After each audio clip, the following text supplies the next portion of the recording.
Take a root cutting like this, stick it in the ground, keep it wet, and you too can have a green thumb. Comfrey is one of the easiest plants to grow, but also to replicate. And once you have it for life, and you'll never have to buy it again. I initially bought cuttings, put them in the ground. Eventually they turned into something looking like this. And now I've got more of it than I almost know what to do with. In this video, I'm going to show you just a few of the many, many ways that Comfrey can work for you. As a medicine, pollinator, livestock fodder, and soil builder, Comfrey's a fantastic addition to most any homestead. I'm going to be harvesting some today, and I wanted to show you a couple of the different ways that I'm going to be using that here on the property. Exceptional support plant that's a perennial, very easy to propagate from root cuttings or crowns. It provides multiple functions in support of specific keystone elements. One of the functions that Comfrey serves is bringing in pollinators and other beneficial insects. There's a bumblebee working the few remaining flowers that are on this Comfrey, but most of this is already spent. This is what it looks like when the flowers have run their course. From the standpoint of soil building, this is providing cover to the soil. It's helping to retain that moisture. Comfrey is also deeply taprooted, and so it is bringing up nutrients from deeper in the soil, and it puts all of those nutrients into all of this biomass, which can be used for a multitude of different applications. Today I'm going to be using this as a chop and drop mulch around some other fruit trees that need a little help, and I'm also going to be feeding this to some of my livestock. There's a couple different ways you can go about cutting Comfrey, but there's really not much you're going to do to hurt it. What I use is a folder. It's a folding, kind of like a rice knife, and this is actually my favorite tool on the farm. Goes with me every day, goes right in my leg pocket. But let's go cut some Comfrey. And if you look in here, you can see where there's some new growth coming up right here. You can leave that, which is going to allow this to come back a little bit quicker by leaving some of that new growth. But I'm going to go ahead and clear cut all of this.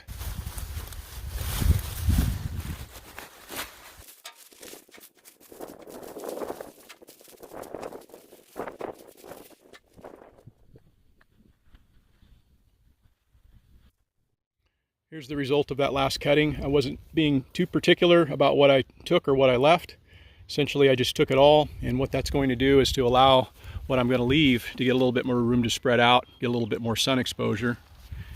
But I tend to leave a little bit back just as a chop and drop in this space, just to kind of hold and protect the ground. There's already this new growth that is trying to push its way through, and all of these plants that are well established in here will start to push through in very short order, and this Comfrey will come back. I'll be able to get multiple cuttings throughout the season. I'm going to use this Comfrey around some citrus trees as a mulch. I've lined this transition, and it not only provides aesthetic value, but it helps to suppress the weeds from the lawn encroaching into this bed. You really don't want to start digging this up, because what will happen is there'll be root fragments that will be left behind that you won't be able to get out of the ground, and you might wind up with Comfrey over here. You might wind up with Comfrey over here. But if you don't dig it up, it'll stay put where it's at, and you can just harvest away as much as you want. I'll put a pretty healthy dose of these Comfrey leaves as mulch. And what I like to do over the top of this is come through with more mulch, whether that be wood chips or something else that's going to help to hold this in place, because what I've found is this starts to dry out, becomes a little bit brittle, the winds come up, and it's going to carry it away from where you actually wanted it to be. So I come over the top of this with something to hold it in place. Moisture retention and regulating the soil temperature, making the soil life in here a lot happier. But as this breaks down, all of the nutrient contained within this is going to be returning that fertility back into this soil. I'm going to go ahead and get all this stuff covered up, and I'll show you the final result. The compost from the chicken yard not only holds the leaves in place, but we're in essence giving these trees a double shot of fertility. It's a lot of biochar and a lot of months that went into making this. This is about 8 months old. Comfrey can also be used as a liquid fertilizer by taking the leaves and placing them directly in water, allowing them to steep for a period of several weeks, and then taking that brew and just applying it directly to your plants. The NPK ratio of Comfrey is very comparable to most animal manures that you're going to find on the farm with respect to nitrogen and phosphorus. However, it has an elevated level of potassium, which again makes it a really great way to put all of those macronutrients right back directly into your plants. Comfrey can also provide a nice little boost and supplementation to your feeding regimen of your livestock. I give it to all the livestock here on the property. Here's some Comfrey that's planted just outside of the chicken yard, and the chickens can reach their head through the fence and graze on it at their leisure.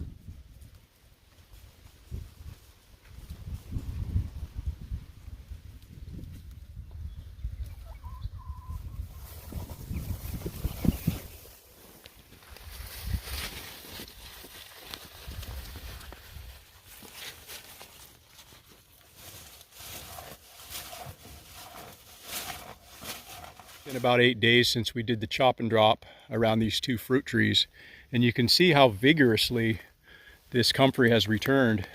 Comfrey produces a tremendous amount of biomass, on the order of about 100 tons per acre, which is about 4 times the yield of what you'd get up a field of alfalfa. As a homesteader, a farmer, a gardener, and even if you just want something for medicinal purposes, Comfrey's got you covered. This is Bocking 14, and we do sell this on our website at porterhouseandteal.com. Please consider subscribing for more gardening and homesteading tips. Thanks for watching.